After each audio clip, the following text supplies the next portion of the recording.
McLaren almost beat Red Bull for the second race in a row, and this is something which surprised even the people in Woking, considering how well the package was implemented. This shows that McLaren is now a very serious team in contention even for victories, and going forward, they will be able to get the job done. How big of a package is this, and can the team build upon this even further?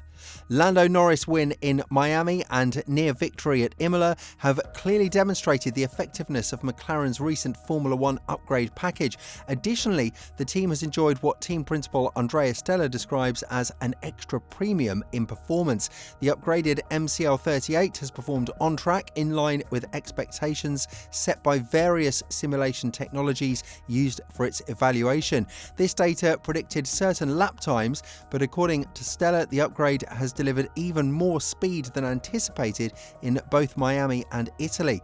The effect is created by the confidence the upgrades instills in the drivers, allowing them to push the car harder and provide better feedback. While any discrepancy between simulation and real-world performance can be a concern due to the potential gap in understanding, McLaren's case shows the positive side of such a discrepancy.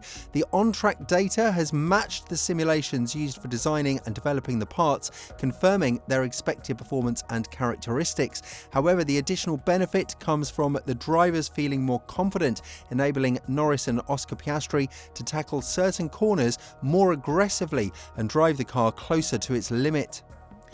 Extra performance always makes those behind the wheel feel good, and adding usable downforce can also mitigate underlying characteristics that might otherwise slightly limit the way they drive.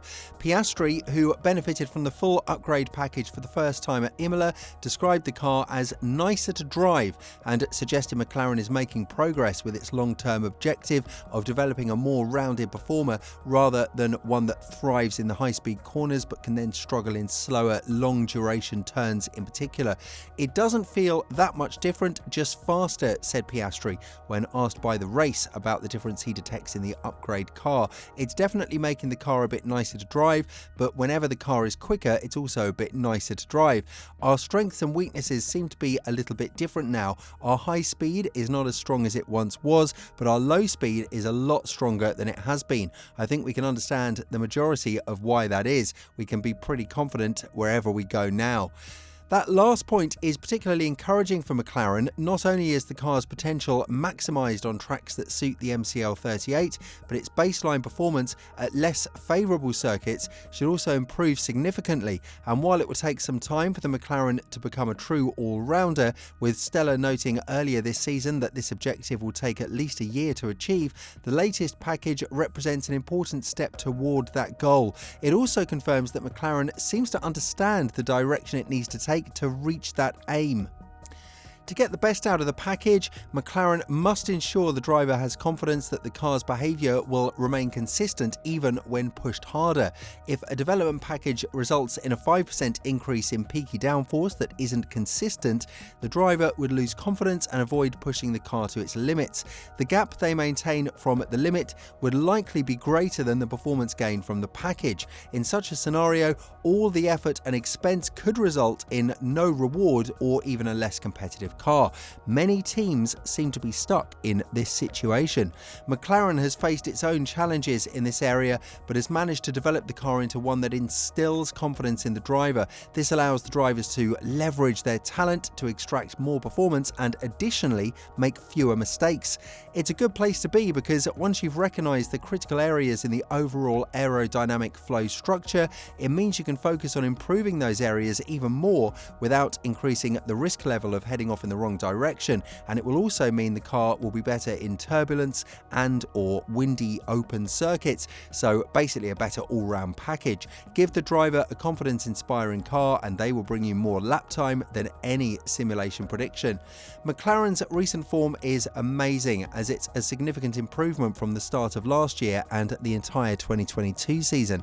However, Red Bull still appears to have the best car, and Ferrari, despite their disappointments, and Mercedes under these regulations are formidable competitors. A key challenge will be how McLaren manages its two drivers if the team proves capable of fighting for regular wins and titles. Lando Norris has done a fantastic job for McLaren over many years, finally securing the win he long deserved despite driving a midfield car, and Oscar Piastri has also come in and excelled. Although he needs to work on tyre management, he has generally performed exceptionally well, especially considering how difficult it has become for newer drivers to break through in F1. This challenge is exasperated by midfield teams becoming increasingly reluctant to take on newcomers, particularly in this budget cap era. Lando is confident that McLaren can challenge Red Bull as soon as this season, and to be honest, he did prove that in Imola and in Miami, despite the fact that he was thinking differently before last week's race. I don't want to be overconfident, that's never been me, but we want to come into races now and be confident in racing against the Red Bull, racing against Ferrari, because we are in the mix with them. We're a third of the way through, so we have a very long way to go, so I think many things can happen, he added. But also, Monaco is a place where anything can happen, so I would never say no anymore. I've got fed up of myself kind of underestimating what we can achieve as a team, so we're going to come in, we're positive, we've had a very good run of results, second, first, second, so there's no reason why we shouldn't be able to continue that here in Monaco. It's not known to be our best track, but at the same time, anything can happen. Recent results prove that Red Bull's domination is coming to an end, and while the team still is expected to get both trophies this year, they are vulnerable and will probably lose more races this year too. This is why McLaren is heavily threatening the reigning champions, who, despite pursuing a new development concept for the new season in the hope of maintaining their advantage over the opposition, have not had it all their own way so far in F1 2024. McLaren's improved form is a big reason why you can feel caution in Horner's words before the Monaco Grand Prix.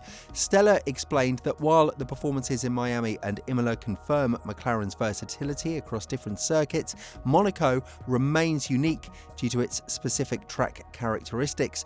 He cited Alpine's impressive performance in Monaco last year as an example of how unpredictable the race can be, with cars sometimes excelling unexpectedly. The McLaren team principal said that they will bring new track-specific parts to Monaco to maximise downforce, aiming to stay competitive. He hopes these updates will help the team maintain its quest for strong results.